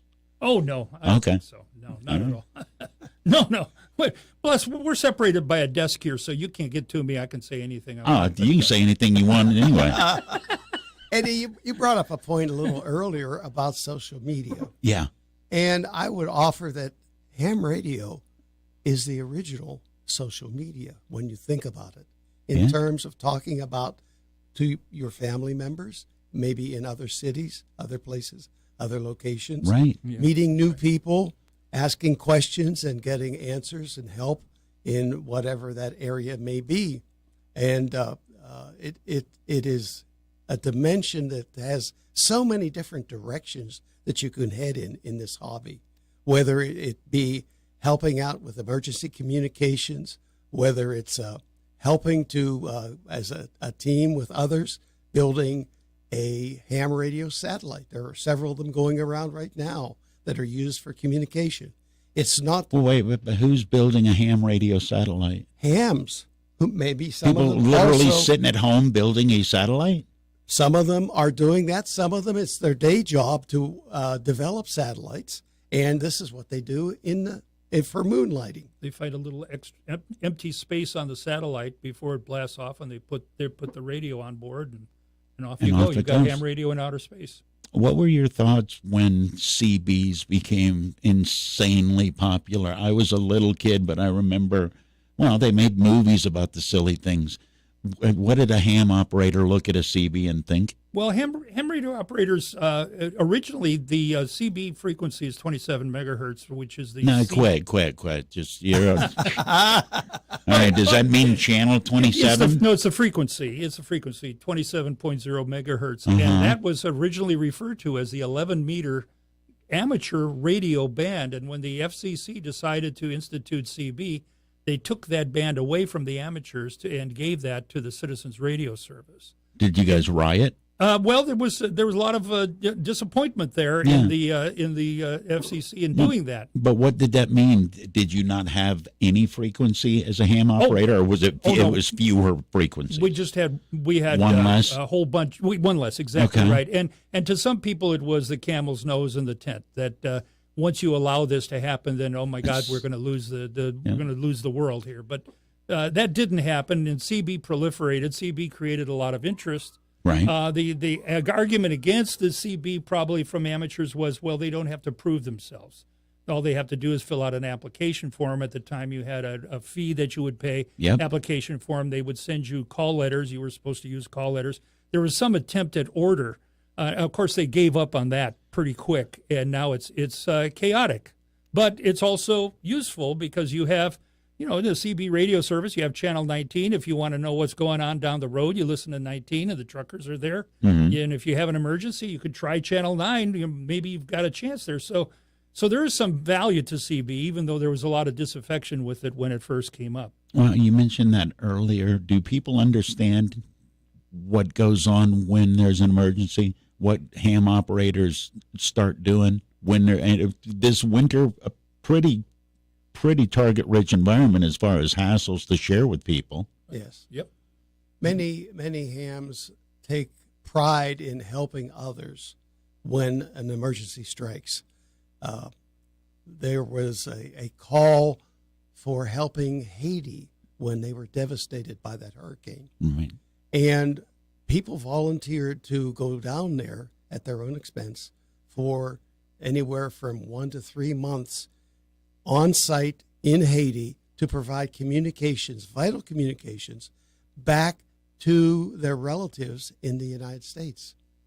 And did that without expecting any pay or any remuneration for that. Is that something that is frustrating for you, that it had to be taken up by individuals, or is it a source of pride that it could be? It's a source of pride. Yeah. There are certain spots on the dial where there's nothing formal about it, but if a hurricane happens, there's a hurricane network that is activated among hams to provide that kind of communication. I go home today, I say, man, I'm going to be a ham. To heck with this working at a radio station. I'm going to do my own thing. You might enjoy it. You're going to miss out on all those big bucks, though, if you become a ham. So. Yeah, buddy. I go home, I decide I'm going to do this. Technology-wise, what's the outlay? Because I think that's a dream, whether a kid sticks with media or thinks it's cool for a while. Everybody, at least for a little bit, I got to do it on a CB. You pretend you're doing a radio show. And if you're doing a ham radio show, you're doing that. How much can I expect to spend to get in on it? I would say that the outlay would be something on the order of, say, a personal computer, entry-level personal computer. Would you say that, Rich? I think so. And maybe it could range from just a simple handheld 2-meter walkie-talkie type thing, where it's got a built-in antenna and it's about the size of a cell phone on steroids a little bit. Right. Some of the models brand new are as cheap as $25 coming from China. More sophisticated ones. Wait, you're talking about a handheld two-way radio? Yes. For $25. $25, brand running new in the 5 box. watts of output power. 5 watts? 5 watts. What's the difference between that and a Mr. Microphone? You remember the Mr. Microphone, I do remember right? Mr. Microphone. That must have been before my time. No. My dad told me about that one. Okay. The range of Mr. Microphone was pretty limited, and the quality was very limited. It was the dash of your car. It was. Yeah. Which worked out if you were with your girlfriend, I would think. Or if you were Other than trolling that- looking for one. But, I mean, is that where it could get expensive? I don't want 5 watts. If I care enough to do a show, I want to blast it. There are a number of sources of used equipment. Right. Ham radio operators call them ham fests. Ham fest? Ham fest. Yes. Yeah. It's like a flea market Okay. for hams. And It's not just funnel cake. Yes. I mean, you get more. Well, than there's just got to be funnel cake pork there. chops in there, too. There's pork chops, too. All yeah. right. the biggest one in this area, I'll talk about 2 of them. One of them in western Pennsylvania, it will be the weekend of June 5th, 6th, Saturday, Sunday, I think that's the dates, at the Butler Fairgrounds, where there will be approximately 2,500 people, more or less, that are there with their used equipment. Okay. Maybe they have a table. It's like a record. It's like a record show. People show up with their stuff. Exactly. Hey, this one. Okay. But the big one is happening this next month in Dayton, Ohio. It's called the National Ham Fest, where they're expecting at least 24,000 people, and some estimates are as high as 44,000 people. And if you're a manufacturer of ham radio equipment, this is that where you? It's a They're going to must show it. Yeah. must show. So you have indoor, very elaborate exhibits of new products, new developments. You also have a huge flea market outside, and 6 concurrent forums going on various topics throughout the entire weekend. Is it weird to show up and see somebody you maybe have talked to for 10 years but never seen, and then they're there? It's not only weird, but it happens quite frequently. Yeah. Also, you have visitors coming from Europe, from South Africa, Japan, Kuwait, that you may have talked to with a little more expensive equipment than what you had with the. I got you. You was talking crap about your gear till they showed up to see it. I've lived that dream before with other stuff. Tony Pavlonis. Yes. Got through it. And Rich Soltis, my guest. It's Marconi Day. We're talking about radios. It's Teleforum on Beaver County Radio. Of course, the general comment here on the street is that if the Japanese really did this a purpose, they are pretty foolish, and yet if they did it on purpose, they have certainly got guts. That's the way the American people on this coast are taking it. We'll wait and see what happens now, and particularly watch for a declaration from Mr. Nomura in Washington. Thank you. You're listening to a clip of KDKA Radio back on December the 7th of 1941, talking about if Japan did it on purpose when they bombed Pearl Harbor. You're listening to Marconi Day here on Beaver County Radio 95.7, 99.3, 1230 WBVP, 1460 WMBA, and beavercountyradio.com. Dr. Mehmet Oz confessed, quote, "I'm not socially conservative." Mehmet Oz is a liberal on guns. Listen to him in his own words. How do we keep guns out of the wrong person's hands? Red flag laws. Even worse, Oz supported New Zealand-style forced government gun buybacks, tracking gun owners with universal licensing, and an assault rifle ban. No wonder Mehmet Oz confessed, quote, "I'm not socially conservative." Mehmet Oz, a Hollywood liberal and total fraud. Dave McCormick, he's an Iraq combat veteran with a Bronze Star. He's a proud son of Pennsylvania and a sportsman. Dave McCormick is a conservative who you can trust to stand up to the woke liberal mob and protect your Second Amendment rights. Honor Pennsylvania, Inc. is responsible for the content of this advertising. Not authorized by any candidate or candidates committee. Paid for by Honor Pennsylvania, Inc. HonorPennsylvania.com. Beaver County Radio's news source, 95.7 and 99.3 FM, along with 1230 WBVP, 1460 WMBA, and streaming at beavercountyradio.com. Here's Frank Sparks.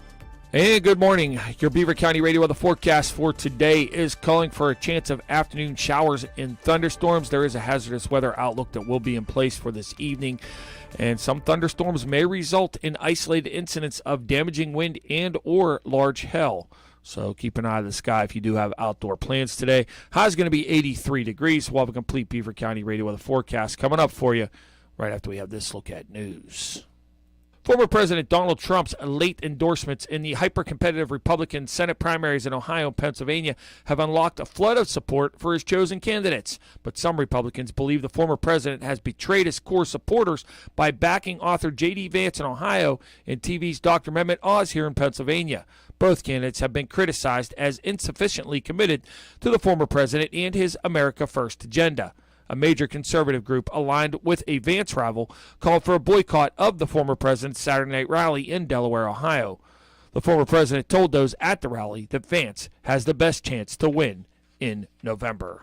PennDOT is announcing single-lane restrictions on Route 65, Ohio River Boulevard in Sewickley and Glenville boroughs that will occur today through Friday, weather permitting. Single-lane restrictions will occur in both directions between Chestnut Street in Sewickley Borough and the Neville Island Bridge in Glenville Borough daily from 9 a.m. to 3 p.m. Additionally, single-lane restrictions will occur in both directions of Route 65 from 7 p.m. to 5 p.m. on Thursday and Friday.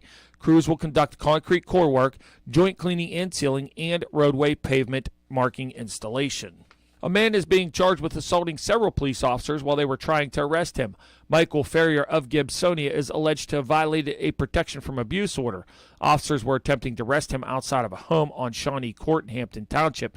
Officers say that Ferrier attacked 3 officers as they were taking him into custody. Orrin G. Hatch, who became the longest-serving Republican senator in history, who was a fixture in Utah politics for more than 4 decades, died Saturday at the age of 88. His death was announced in a statement from his foundation, which did not specify a cause. A staunch conservative on economic and social issues, he also teamed with Democrats several times during his long career on issues ranging from stem cell research to rights for people with disabilities to expanding children's health insurance. He also championed GOP issues like abortion limits and helped shape the U.S. Supreme Court. He retired in 2019 and was replaced by Republican Senator Mitt Romney. COVID-19 vaccines still offer strong protection against severe illness and death, but Moderna and Pfizer are testing combination shots as a possible new kind of booster. The vaccines now available in the U.S. were made to fight the original version of the virus. Variants are chipping away at some of their benefits, particularly their effectiveness against mild infection. The newer vaccine versions being tested are mixes, the original vaccine plus protection against the super contagious Omicron mutant. Other companies are pursuing nasal vaccines that might one day better prevent milder infections. The hunt for improvements comes amid the concern that booster fatigue may dampen public confidence in the successful shots. Facing a rise in COVID-19 cases, several U.S. universities are reinstating mask mandates, sometimes just days after dropping them. Mandates were shed widely in the wake of spring break as case numbers dropped following a winter surge fueled by the Omicron variant. But several Northeast cities have seen a rise in hospitalizations in recent weeks as the BA2 subvariant of the Omicron variant continues to rapidly spread throughout the country. The clampdown means the end of a school year has been upended by the virus for 3 straight academic years. Soon-to-be seniors haven't had a normal school year yet. Here's the Beaver County forecast on 95.7 and 99.3 FM, along with 1230 WBVP, 1460 WMBA, and streaming at beavercountyradio.com. A chance of afternoon showers and thunderstorms today as there is a hazardous weather outlook in place for the possibility of isolated incidents of damaging wind and or large hail this afternoon and this evening. High's going to be 83 degrees today. More showers and possibly a thunderstorm before midnight. Then a chance of showers overnight with a low of 49. Cool down will start tomorrow, mostly cloudy, high of 59. Wednesday is going to be the coolest day of the week, partly sunny, high's only going to be 42 degrees. Then Thursday, there are areas of frost before 9 a.m. Then it'll be sunny with a high of 55. And on Friday, patchy frost before 7 a.m. Otherwise, mostly sunny. Your high is going to be up to 60 degrees. That is a look at the news for now. I'm Frank Sparks, Beaver County Radio News. 95.7 and 99.3 FM presented by St. Barnabas, 1230 WBVP, 1460 WMBA, and beavercountyradio.com. Where the listeners of Beaver County have a voice. Teleforum with Eddie Crow, 724-843-1888, 724-774-1888. I was getting a compliment. It completely threw me off. We're talking about radio. Today is Marconi's birthday. With me for this hour, Tony Pavlonis and Rich Soltis. And you just said something that warmed my heart, and I'm going to make you say it again so when people call and say I'm full of crud, I can say, go ahead, tell me what you told me, because it's going to lead into something. One of the things I do from time to time is listening to you in the mornings. Oh, God, we got to get you a hobby. Well, when I'm not on the radio. Okay, so we need to increase your airtime, and I have to admire, first of all, you have conviction in what you believe in. I may not always agree with what you're saying, but I respect your right to say it and your commitment and ability to prove why you believe the way you do. That's a value. Thank you. That you notice that? Oh, yeah. Means the world to me, because I believe often that as a society we're not paying attention. I believe often as a society we don't value making something valid. We will tell you what we think. Mm-hmm. We won't tell you why we think it. We'll just tell you what we think, and you're stupid if you don't think it like us. Well, the other thing is that whenever I'm talking to somebody, particularly a younger person, there's a word that they use that basically telegraphs to me, pardon the pun there, okay, that they've suddenly turned off their mind to whatever the conversation is about. Okay. They're on overload. The word is whatever. Oh, yeah. That's the switch that got clicked off. Yeah. Well, so you might as well talk about radio then, right? Yeah, whatever. Whatever. Is that part of the allure of amateur radio, of ham radio? Because to do it, you're not getting paid, so you're not showing up to do it because you got a mortgage. Are people more engaged with the conversations that you have on your ham radio? Some of the conversations that I've had are just simply incredible. For example, talking to a researcher in Antarctica in January. Everybody's trying to talk to Antarctica, but all they're doing is just 15-second communication. I gave him, Well, now wait a minute. Why is everybody wanting to talk to Antarctica, but they're only giving it 15 seconds? I don't get that. There's so many people, there's hundreds literally calling him at the same time. We refer to that as a pileup. Yes. That's a pileup. So this is just some dude sitting in a Quonset hut trying not to freeze to death. Mm-hmm. Yes. And people are wanting. So okay. So I gave him a signal report, and I said, by the way, what are you doing down there? And suddenly, the pileup got kind of quiet, and he says, I'm glad you asked that. And he said, I'm doing research here on the beginnings of our galaxy. And this is summer here, and I'm here to repair equipment that's been broken, install new sensors and data. And I said, well, how do you get the information from Antarctica? You stay down here year-round? He says, oh, no. Oh, good. It's all sent over satellite and then over internet. He says, I live in Southern California where I work at the university and do my research. And that way I can go back there and do my research there and have the resources that I need there and the data coming in. He says, I'm glad you asked that question. And to me, that was just an awesome conversation. Maybe it was only 2 or 3 minutes, but it told me of the world about that person. There's a lot of great moments like that in amateur radio. And like what Rich is saying, where he basically busted the pileup in order to engage in conversation. That's a source of pride. When you said that, I saw him grin. Because the reason there's a pileup is everybody wants to talk to this guy to verify that they made communication. There are awards that are granted for talking to entities all over the world that are communications entities. And you can, if you work, like, say, 100 entities, you're considered a member of the Distance Century Club. Okay. Which is, you talk to 100 different entities. Well, you can go all the way up to 344, I think is what the current number is. 344 entities all over the world. And not many people achieve that record. But one of the ways you do that is you engage in a pileup, you try to talk to somebody. And Rich, breaking that pileup to talk to that guy, no doubt there were a lot of missiles that were aimed at Rich's house because they wanted to take him out so that they could continue with the pileup. But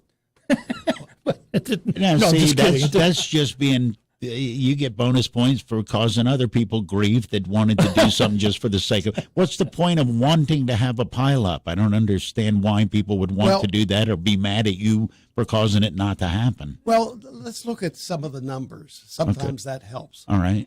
Very seldom did it ever help me looking at numbers. But you go ahead. But if you just gather up a little bit of data and start looking at it, you determine that Japan has about 1.2 million hams in their country. Really? They're number one in quantity.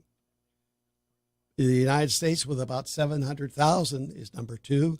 Next, I believe, is Germany, and then the list goes down. Now, in order to work 100 countries, as you go down that list, sorted by number of hams in each country, you reach, when you hit the 100 mark, that's about 100 hams in that country. Okay. As opposed to 700,000 in the United States. I mean, Brazil's another large country with lots of hams. And, it's like striking out the pitcher. It's easy, right? Right. Now, target-rich environment with those numbers. Now, when you get down to 150 countries or 200 countries, now you're down to less than 10 hams or no hams there. So now what you're depending on is somebody going to that particular remote location in what we call a DX petition.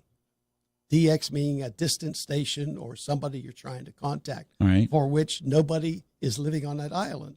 So you're talking about schlepping somebody to a rock in the middle of the ocean with a ham radio. Well, schlepping is a colorful word that describes something that could cost as much as $750,000 to get there. You're talking about 20 to maybe as many as 30 people, because you're going to be operating around the clock for maybe 1 week or 2 weeks, whatever you can afford, plus all the transportation. You're also going to have medical facilities. Maybe you have to hire a helicopter aboard a ship. You're going to have to provide all self-contained infrastructure to survive. That's right. Including fuel, including equipment, antennas, the whole 9 yards. So when one of these entities, as Tony mentioned, goes on the air on a de-expedition, you know ahead of time, well, from April 22nd to April 30th, they're going to be on Navassa Island somewhere, or some other location, Heard Island, just off of Antarctica. Now, Navassa Island is out in the Caribbean Sea, right? Yep. And it's a speck out there. Their main export for many years was guano. That's all. I know what that is. And it's uninhabited. And so in order to inhabit it, you have to, like Rich said, you have to hire a ship and a helicopter, and you have to move all your stuff there, and you have to find a way to live on this awful place for a week or 10 days so that you can establish contact with everybody else who'd like to make contact. And there are people, what's the point of doing this? I want to go to the Guano Island to make contact with people. Why would I want to do that? Why do people want to climb Mount Everest? Just because. Because it's you just answered the question. Yeah. And to be able to say to yourself later in life, I went to this island and activated it for the world. Right. Because the world now is calling you. That's and until you do that, the world has no idea that island exists, and all of a sudden there's a voice coming from exactly right. Bird Poop Island. There you go. That's exactly. Right. That's right. That's kind of cool. Are the conversations more meaningful on ham radio than they are in person with other human beings? More meaningful. I think that the meaning comes from establishing the contact, And the relationship between the two of you. Yeah, right. It's a relationship, and describing the quality of the contact. How loud was my signal? What Those are just the mechanics. Yeah. But when you get into real, it's like talking to a very good friend. You talk about what you like to talk about between the two of you. For example, I would have a conversation about once every 2 weeks with Artie, who lives in South Africa. Okay. And he's right on the southern tip there. And Cape of Good Hope. Yes. Yeah. Where the sharks are the biggest in the world. That's right. Off the point. And right there. It's very worthwhile for both of us to talk back and forth because we had some similar interests and things like that. And it was personally gratifying to me to be able to talk to Artie once again. Now, different times of the year because of that magical sun and sunspots. Right. And the time of the year and everything else, sometimes I would go months by and there would be no propagation, as they call it, to Cape Town, South Africa. Okay. So I'd have to wait until conditions changed, and then we'd renew it again. Or I'd drop him an email and say, hey, are you going to be on about 11 a.m. this morning? He says, sure. And so we'd bring it up again. Interesting that Rich brought up the idea of sunspots, that sunspots have a profound effect on radio communications, particularly long-distance radio communications worldwide. Why? It was discovered a long time ago that the upper reaches of the atmosphere, the ions that exist there, can be charged by solar flares, by activity of the sun. And when that happens, when those ions are excited, then radio signals can travel extremely long distances. And what happens is the Earth and the upper atmosphere become essentially a waveguide that allows radio waves to bounce back and forth from the Earth to the ionosphere, back to the Earth and back until you go all the way around the Earth. Almost like a bumper pool table all the way around. Exactly right. Okay. And you can take a short path or long path. If your station is 7,000 miles away, that would be the short path. If it's 17,000 miles away, it's the long path. And either way, you could establish communication when that atmosphere is excited like that because of sunspot activity. Happens every 11 years. And the next peak is coming in about 2 years from now. We're all looking forward to it because we've been in a lull for a long time. And once that happens, worldwide communications will be possible every day. Did COVID expand ham radio?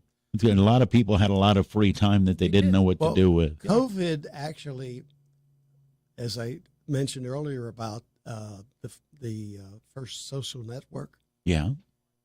As far as COVID was concerned, I was talking to people all over the states, all over, people I've talked to before, people who Just comparing notes. What's it like there? Okay. Yeah, what's happening and how you doing, and so it was like I was socially interacting with lots of people. And it's fun too because, like Rich said, you don't necessarily know who you're talking to, but until you start asking questions, you find out. And I made friends with a college professor in Colorado, and his name was Gary Atkins, and he always talked about his Uncle Chester, who's also a ham radio operator. And I said, "You're not talking about Chet Atkins, the guitar player?" And he said, "Yeah, that's my Uncle Chester." And he said, "He's in Nashville, and I'll hook you up with him." He's not in Nashville. He is Nashville. He is exactly right. So for Gary Atkins, Chet Atkins was his Uncle Chester, the ham radio operator, and Gary was an active ham radio operator also. So you never know who you're going to talk to. Yeah, he had the guitar named after him was the Country Gentleman. Yes, it was. That's right. He did okay. That's right. And in fact, today, Joe Walsh of the Eagles is an active ham radio operator. So you could talk to Joe Walsh. Okay, on a scale of 1 to 10, how much fun would it be to talk to Joe Walsh? Well, you ever seen interviews with him? I know. He's out of his mind. He's brilliant. I know. I've been playing guitar since I was 13, and it would be a thrill for me to talk to Joe Walsh, as it was to hear Chet Atkins on the radio. You ever do that? You ever just plug in your guitar and do a live broadcast of your own stuff? Ham radio, one of the restrictions is you cannot broadcast music. Why? It's your own music. Yeah, it's the FCC. So the FCC established some rules, and they said you can't broadcast. You can't really broadcast. You have to be in a conversation with somebody. So it's how do they define the difference? Well, it's a two-way kind of conversation. So just like we're talking right now, right. I would talk to you, you talk to me, or on the other hand, I could just broadcast a general speech and not necessarily depend on your interaction. Okay, so and that's the difference. Well, so you can't broadcast and you can't do music. You just described to me the big difference as far as practical between what I do and what you guys do. Do me a favor, is w3sgj.org? Right. That's the club? That's our club's access, our website. Is that the stuff I see on license plates? When I see somebody that has a license plate like that, is that what that's about? If you look outside at my car, you'll see my call sign on it. And I have my call sign on my car too. But W3SGJ is our club call sign that was assigned to the Beaver Valley Amateur Radio Association. Right. Which is, by the way, we'll be celebrating its 100-year anniversary next year, here in Beaver County. April of next year, I believe, yeah? That's right. Now, you got other events coming up. I before we're done, I want people to know Darlington Days is June 4th, and you're going to have a station set up. Enon Valley Community Days, July 16th. Field Day at Old Economy. Oh, I love Old Economy Park. Yeah. Mm-hmm. June 25th and 26th. Winter Field Days coming. That's happening in January. What do young people, how do they react when they come up and say, whoa, what is that? And you explain it to them. Well, at Darlington Days last year, we had a lot of young kids coming up. And just as you described earlier before we got on the air, you would say hello to Doug, and they would freeze up. They didn't know what to say. Or they'd try to swallow the microphone or whatever. Oh, yeah. But then they'd come back maybe an hour later and want to get back on again. So, the bug was starting to bite. But you know what happened? They got nervous, and then they wandered around for an hour being annoyed that they got nervous, said, I want to do that. Yeah. Mm-hmm. And what we had was a local ham on his deck with his little handheld, and basic, simples, not overwhelming, ridiculous stuff. But the $25 radio we talked about. Yeah, there you go. He had the communication skills to talk to a 5-year-old, or an 8-year-old, or a 16-year-old, or a an older person at their level and about the very topics that they were trying to talk about, which was made it a huge success. And, one of the other things that I think we need to mention is that we do regular testing, that the FCC no longer does the test at their field offices. They've What decided, kind of test? Like, you put me in a dark room, am I glowing? Well, we have... No, it's a written test. A written worse. 35 questions. They're pretty easy questions. I'd rather glow. What kind of questions? This is a test to get your ham license. Exactly practice? right. Okay. So you need to know what frequencies you can operate on. You need to know good operating practices. You need to know the rules and regulations. So that's what the test determines. And 35 questions later, in about 30 minutes, you can have your technician level license, which would allow you to talk on that walkie-talkie and to give you limited privileges on the long-distance bands. And then if you wanted to get with the expanded privileges on the big bands, then you would have to take another 35-question test, and that would get you your general. And then if you were really hell-bent for doing it all, another 50 questions away, and you would get your amateur extra license class that would give you privileges on all amateur frequencies at maximum power. So it's an incentive program so that you're rewarded for your effort. There's many self-help methods of learning this. And the good news is that you don't have to go to some faraway place to take the test. You come right to the emergency 911 center in Ambridge, where we do testing every month. And both Rich and I are volunteer examiners. Rich is the volunteer exam coordinator, so he wears a bigger hat than any of us. But he administers the test, and at the end of that time, a person can walk away with an amateur radio license. Within 2 days, if they're a new person to amateur radio, they will have their call letters assigned to them, and they'll be able to get on the air. If I go out and just get me a radio and take off, I'm breaking the law, aren't I? You are, yeah. And they will notice, won't they? Subject to fines and imprisonment. I'm not sure exactly, but I don't know who does heavy time for talking on a $25 radio. But at any rate, it depends on what you say. Yes, it does. There are restrictions, and the thing is ham radio operators know they'll know if you belong or if you don't. So first thing they'll do is they'll ask you, "What's your call sign?" You won't have one. Yeah, right. And if you give them gibberish, they'll say, "Hey, get off the air." Yeah, they're going to look it you up. You don't belong here. Yeah, right. Is there anything I should have asked? Tony Pavlonis and Rich Soltis have been my guests. We're talking about radio. Today is Marconi's birthday, and I'm so glad that you guys came in, because this reminded me of a completely different and equally vital type of radio. One other thing I have to mention. You mention whatever you want. Okay. There used to be a Morse code requirement. Speaking of Marconi and the Morse code, you had to be able to send and receive Morse code. That requirement is gone. Okay, good, because it's not the Titanic anymore. Now you may want to send and receive in Morse code. There's good reasons for using Morse code. We could get into that in another program if you wanted. But the main thing is that there is no longer a Morse code requirement for an amateur radio license for any of the three classes that I mentioned. There is also another radio club in Beaver County. There's 2 radio clubs. What is the other one? The other one is the AAA Club, Amateur Radio Association.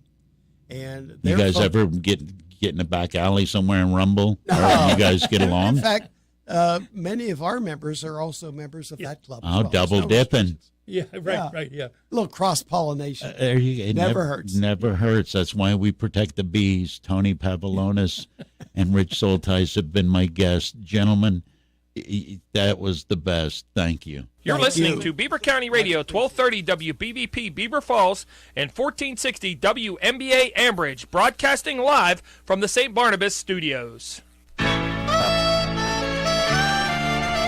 Mark your calendars for Saturday, May 21st from 9 to 5 to spend the day at the Beaver County Airport for the annual Wings and Wheels Aviation Appreciation Day and Classic Car Show.